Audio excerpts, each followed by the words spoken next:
Bonjour à tous et bonjour à toutes, c'est Fougas et Quarel. Comment ça va mon petit Quarel? Ça va. D'accord, aujourd'hui on se retrouve pourquoi? Bah, pour l'actu super centenaire du juin 2014. Ouais, bien. Du juin, ouais. Du mois de juin. Bon, on commence direct? Bah oui, à moins que tu aies une introduction spéciale à faire. Bah non. T'as rien de spécial. T'as quelque chose de spécial à dire? Moi non, j'ai rien de spécial à dire. Ah voilà, bon bah on commence alors. Bah oui, vas-y. Bon, c'est bah- toi le maître de cérémonie à chaque fois. Bah, commence c'est valide. Je te ferai dire. Comment c'est validation? Alors on commence avec Moshi Uezu, une japonaise de la préfecture d'Okinawa, la petite île du Japon. Elle a 111 ans. Ensuite, la validation de Susan Middleton, une américaine qui venait de l'État de Caroline du Sud, qui est décédée le 2 novembre 2009 à 111 ans et 256 jours. Effectivement, et sans transition aucune, on passe à Frida Schwilus, une Allemande, doyenne d'Allemagne depuis le décès de Gertrud Henze. Elle vient du Bundesland de Saxe, elle a 112 ans. Ensuite, la validation de Masa Katagiri, donc une japonaise qui naît de la préfecture Yamamoto, qui est décédée le 22 mars 2013 à 110 ans et 55 jours. Ensuite, Mary Doherty, une américaine, sûrement doyenne de l'État du Colorado, elle a son nom. Ouais. Ensuite, une validation posthume toujours, Geneviève Houet, donc c'est une française qui venait de la région PACA, province Alpes-Côte d'Azur, donc dans le sud, la Côte d'Azur c'est vers Marseille, enfin vers Cannes, bref. Bon, donc En fait, les deux sont c'est dans la région. Ouais, c'est dans le sud. Et d'ailleurs, pour un complément, le département de Geneviève Houet, c'est le Var. Ah oui. C'était. Et... Voilà. D'accord. Le Var, là où il y a Toulon. C'est ça, c'est la capitale du Var, Toulon, il me semble. Toulon, c'est dans le Var. Oui, c'est ça, oui. Donc, elle est décédée le 21 février 2012 à 110 ans et 23 jours. Effectivement. Alors ensuite, on passe à la prochaine validation. C'est une japonaise encore de la préfecture de Toyama. Elle a 111 ans. C'est Sue Hirano. Ensuite, validation de posthume d'Elizabeth Midler, donc une Canadienne qui venait de l'État Manitoba. Alors, Le Manitoba. C'est où, là Le Manitoba, il me semble que c'est plutôt vers la partie ouest du Canada. Vers Vancouver? Je crois que tu sais, ça doit être entre la Colombie-Britannique et le Saskatchewan. Ouais, non, ou alors je les inverse. Non, je sais pas. Enfin, je vois à peu près, tu vois. À part le Québec et l'Ontario. C'est à l'ouest de l'Ontario, ça c'est sûr, c'est dans cette partie. Ok, bon. À l'est de l'Ontario? À l'ouest. À l'ouest, oui. Donc, elle est décédée le 19 avril 2000 à 110 ans et 190 jours. Effectivement. Alors on passe ensuite avec la vice-doyenne allemande et vice-doyenne de Saxe. Elle a 111 ans, c'est Johanna Klink. D'accord. Et c'est qui de la doyenne de Saxe? Bah, Frida Schwilus. Voilà, c'est pour voir si tu suivais, si tu l'as dit tout à l'heure. Donc 2 validations garçon, c'est moi qui fais ça, c'est toi qui connais pas. Ouais. C'est marrant quand même, 2 validations de la même région. Oui, l'Allemagne, je crois que les 3 premières, ou je sais plus, la troisième plus vieille allemande qui n'est pas encore vérifiée, mais ça ne saurait tarder. Ouais. Si vous voulez ma petite prédiction, je dirais que ce sera là le mois prochain. Ah oui, j'ai 2 mois. Non, mois prochain ou dans 2 mois. Ouais, et donc, mais dans 2 mois, on sera peut-être plus derrière. Ouais. Bon, elle vient d'où alors la troisième? Il me semble que c'est Bavière ou Saxe aussi. Non, dis pas Saxe, arrête, ça serait vraiment compliqué. Mais il y a une troisième de Saxe en Allemagne. D'ailleurs, l'Allemagne aussi qui est dans un bel élan de dans un pic de ce qu'on appelle en fait, c'est un anglicisme, mais age bubble en fait, c'est vraiment l'idée, tu vois, qu'il y a une éclosion comme des fleurs. Une bulle, ouais. Bubble. Si tu veux. Bon, ensuite on finit les validations avec Catherine Merci de Lorenz. m'avoir laissé finir mon explication. Bah, t'es bien, t'as fini. Hein. de l'Age Bubble. Ouais, bah, quand j'ai entendu ça, je me suis dit, ça va encore être un truc. Non, c'est un terme très répandu parmi les Bah, alors continue. les grands du GRG l'utilisent ce terme-là. Bah oui, mais attends, c'est trop tard. Ah non, bah non, tant pis, non, là tu m'as coupé. Donc, non, moi je suis. Je t'ai coupé, tu m'as coupé. Moi je suis comme Georges Marchais, quand on me coupe, je suis pas content donc. Ouais, bah tu as repris flambeau. Donc vas-y, dis-moi sur ta Edge Bubble là. C'est donc c'est quand il y a une période où il y a une multiplication du taux de super centenaire. Dans une région. Non, enfin oui, dans une région Ouais. forcément, mais ça peut être à l'échelle nationale d'un pays. Par exemple, nous en France, Oui. en France, je dirais qu'on est en age bubble. Ah bah, par pas exemple. qu'un peu. Bah, les statistiques le prouvent. Quand j'ai connu une période où on était dans une dizaine Oh là là. de super centenaires et qu'on en est maintenant à 25, 26, 36. c'est ce qu'on appelle un age bubble. L'Allemagne, par exemple, j'ai connu 100 super centenaires à une période. Vers les années 2009, par là, Oui. il n'y en avait aucune. Là, ils en sont à 9. Ouais. J'espère que la bulle va pas crever alors. Un age bubble prend toujours fin. Ah bah oui, pour ça, bah, Mais le plus tard possible. après, c'est selon les générations. Par exemple, nous en France, là, c'est les générations 1903-1904. Peut-être que 1905 sera un peu moins bien. Déjà, 1904, on a l'impression que c'est pas un petit peu moins bien. Bah, 1903, c'est un peu un millésime.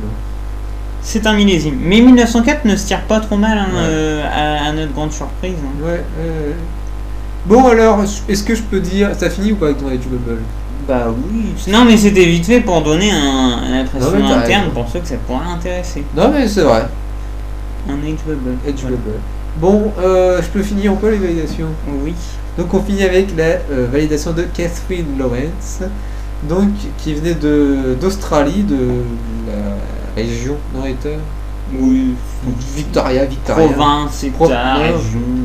L'État Victoria, qui est décédé le 16 juin 2013 à 110 ans et 190 jours. Et pour la petite précision, elle était également connue sous le nom de Sister Lawrence. Non, pas Madeleine, pardon. Ah ouais, pourquoi? Là, parce que c'était une religieuse. C'est vrai? Oui. Ah ouais. Pourquoi Sister Lawrence? Ouais. Non, Sister Madeleine. Bon, bah, je commence les décès. Bah ouais, c'est comme ça. T'as commencé les valides. Prends l'initiative. Alors bon, moi je vais commencer les décès. T'as fini avec les validations alors. Oui. Donc on commence les décès avec Take Matsui, donc une japonaise, hein, qui venait donc de la préfecture Hiroshima, qui est décédée le 19 mai 2014 à 111 ans et 274 jours. Alors pour la petite précision, le GRG l'a mise en limbo parce que pour eux il y a sûrement, enfin je sais pas, peut-être que c'est un problème de mise à jour Oui. puisque GRG est cette année énormément ralenti, on l'a remarqué. Je ne sais pas si c'est un problème de mise à jour, mais en tout cas ils considèrent peut-être qu'il n'y a pas assez de preuves. Mais en fait, si on en est venu à ces conclusions-là, c'est qu'il y a eu un avis de décès, donc en japonais bien entendu, qui disait la plus vieille personne de la préfecture d'Hiroshima, qui était donc Takematsu, ou de la ville, enfin, de la ville, pardon. Donc on savait que c'était Takematsu, 211 ans. Oui, bah oui, donc il y a très peu de chances qu'entre temps une personne de 111 ans soit apparue dans la ville où résidait Takematsu. Et donc Limbo, c'est quoi? C'est quand Limbo, on sait qu'elle est décédée, mais on sait pas quand. En fait, c'est un cas dont on n'a pas eu de nouvelles de confirmation de vie depuis plus de 2 ans. Et où les cas dont on sait qu'ils sont décédés, mais c'est point quand. On ne sait point quand. Bon, bah tu peux faire la suivante. Alors, Jane Grey, donc une Australienne, elle venait de l'état du New South Wales. Elle est décédée le 7 juin 2014 à 112 ans et 188 jours. Et suite à son décès, la plus vieille personne actuellement en vie en Australie, c'est V. Robbins, qui a également 112 ans. Et Jane Grey, pour complément d'information, était née en Écosse, en Grande-Bretagne. Ok. Voilà. Ensuite, on apprend le décès de Alexander Imish, donc l'américain qui venait de l'État de New York, donc qui est décédé le 8 juin 2014 à 111 ans et 124 jours. Donc c'était le doyen masculin de l'humanité. Et donc le nouveau doyen masculin, enfin son successeur, c'est Sakari Momoi, le japonais. Et pour un complément d'information, on en parlera plus sur les faits divers, dans les faits divers. Voilà, effectivement. Alors ensuite on passe avec le décès d'Anae Kimura, une japonaise encore, de la préfecture de Tokushima. Elle est décédée le 16 juin 2014 à 112 ans et 312 jours. Et on finit les décès avec encore une japonaise, Anna Shindo, donc, qui venait de la préfecture Saitama, donc qui est décédée le 26 juin à 112 ans et 234 jours. Effectivement. Voilà, bon, bah... Fétifère, hein, on enchaîne là. On enchaîne. On n'a pas vraiment de transition, mais là on y va à flux tendu. Alors on va parler un petit peu des records de longévité en Europe, où ça en est, puisque on pourrait quand même dans les 2 années à venir voir énormément de pays européens avoir des nouveaux doyens, des nouveaux records de longévité. Ouais.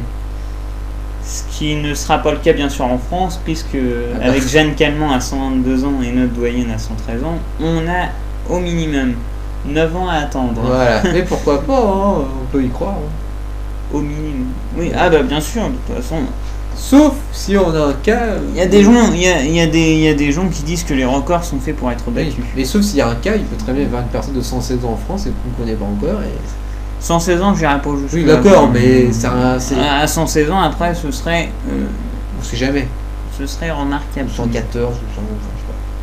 Bon, vas-y. Oui, bref, alors... Alors, on va parler de 4 pays pour ce mois-là, déjà, et peut-être je vous réserve sûrement les Pays-Bas, l'Espagne et la France, pour parler un peu des records, où en sont les doyens sur le record de longévité. Ouais, le mois prochain. Ça va pas non plus en faire pendant 20 minutes là-dessus. Non, bien sûr. Donc, comme je vous disais, alors là, on va parler des plus vieilles personnes décédées sur le territoire. On ne parle pas ceux qui ont des origines, sur ceux qui sont nés dans un territoire et décédés dans un autre territoire. Alors donc, en 2014, il y a en Italie, Emma Morano, dans 37 jours, elle battra le record de longévité de Venere Pizzinato en Italie. Mais comme je vous l'ai dit, on parle que territoire et non pas nationalité, puisque la plus vieille personne décédée en étant née en Italie, ça demeure être Dina Manfredini, qui est décédée aux USA, aux États-Unis. Voilà, donc dans 37 jours, Emma Morano aura 114 ans et 252 jours et égalisera le record de Venere Pizzinato pour ensuite, un jour après, établir un nouveau record en Italie. Ok. L'Italie qui ne cesse de s'améliorer au niveau de la longévité sur ces dernières années, puisque... Pas mal de pays, Oui, pas mal de pays, mais l'Italie c'est quand même un des grands pays dans le monde. Je crois que elle doit être en ballottage avec la France et la Grande-Bretagne entre la 5e, 4e et 3e place. Et l'Italie est amenée à devenir première place d'or. Alors qu'il y a quelques années, l'Italie était... Quoique la France, avec son age bubble récent, peut-être est relancée, mais pas sûr. Voilà pour l'Italie. Alors ensuite, nous avons également la Belgique. Ce sera en décembre prochain. Fanny Godin, la doyenne actuelle, qui est seulement la 2e Belge à fêter ses 112 ans. Ouais. Elle atteindra le record de Johanna de Rouvre, qui est décédée à l'âge de 112 ans et 186 jours.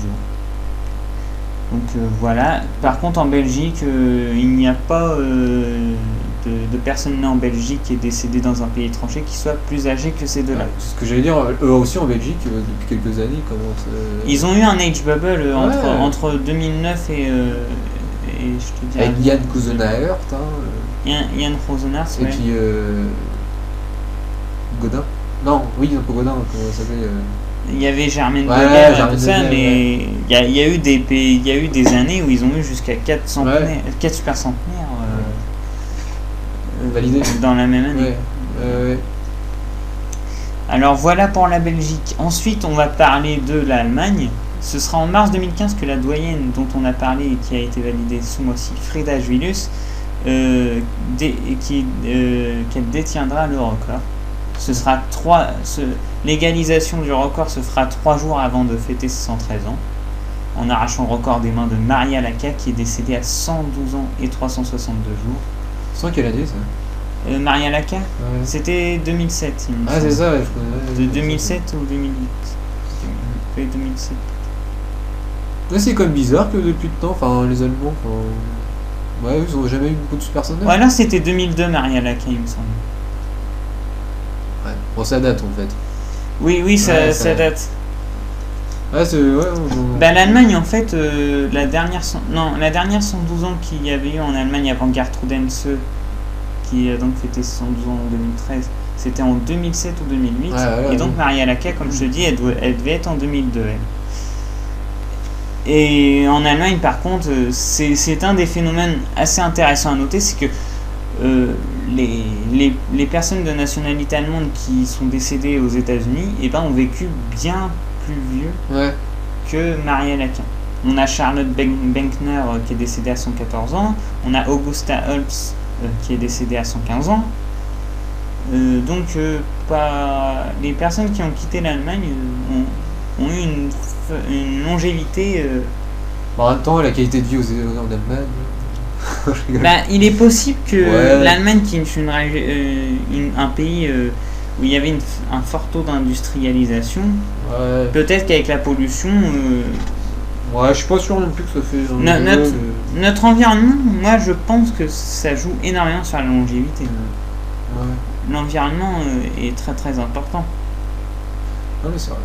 Bon, après, je pense que évidemment ça joue sur 5 années peut-être de longévité. Ouais, mais quand même, c'est pareil.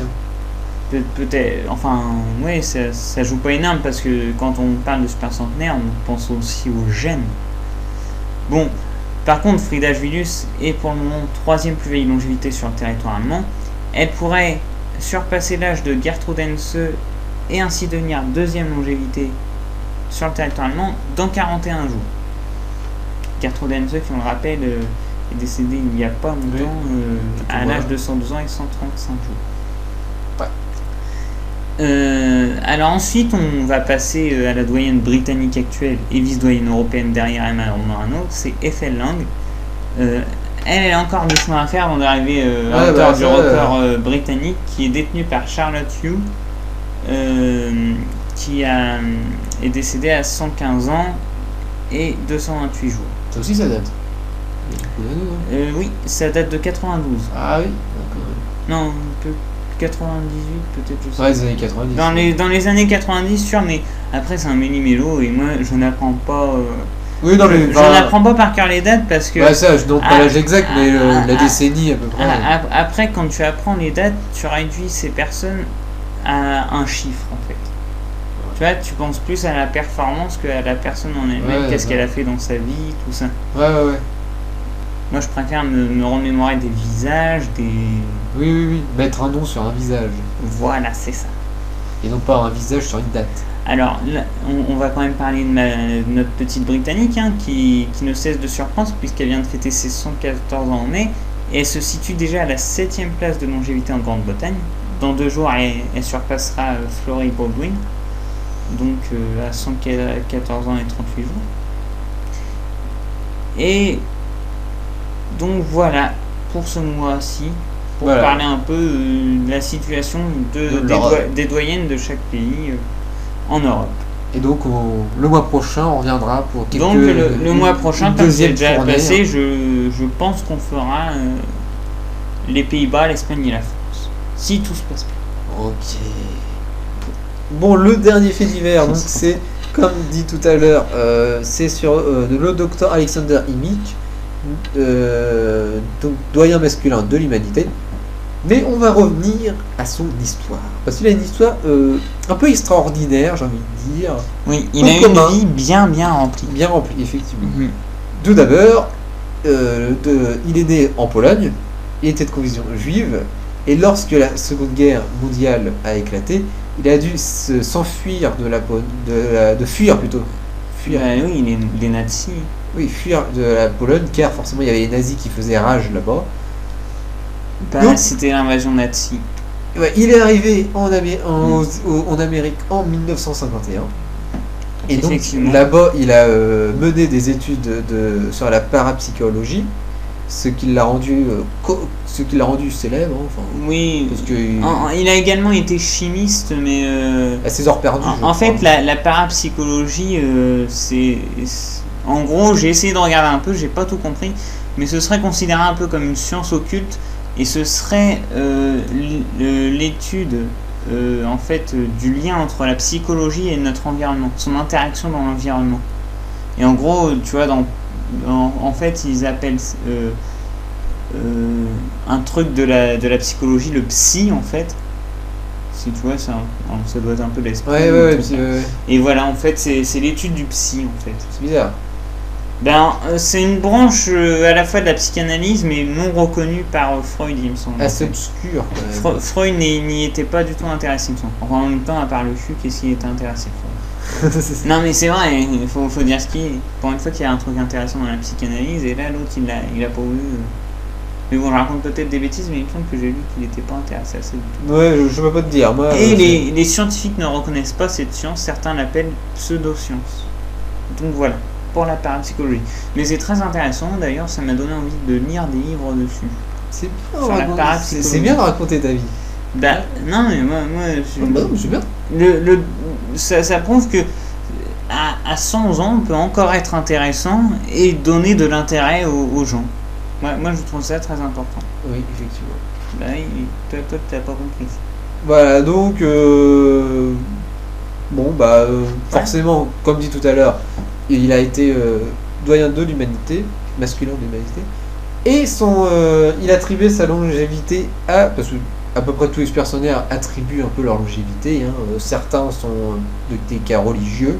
Ouais, souvent les Afro-Américains sont des gens plus qui Religieux, ouais, ils sont parlent plus de religieux. destin en fait. Ouais. Pour eux, la route est toute tracée par Dieu, Et là, par leur Dieu. Docteur enfin. Imich, comme pas mal d'entre eux, dans d'autres supersonnaires, selon lui, c'est son hygiène de vie alimentaire et Oui. physique, c'est-à-dire que par exemple, il buvait pas d'alcool, Et il faisait attention à ce qu'il mangeait. Voilà. Il a dit. il fumait sûrement pas non plus, Je suppose. et il faisait du sport. Donc ça, le sport, je pense, c'est une bonne clé pour aller Et loin le dans- sport, c'est pas souvent cité. Parce que les femmes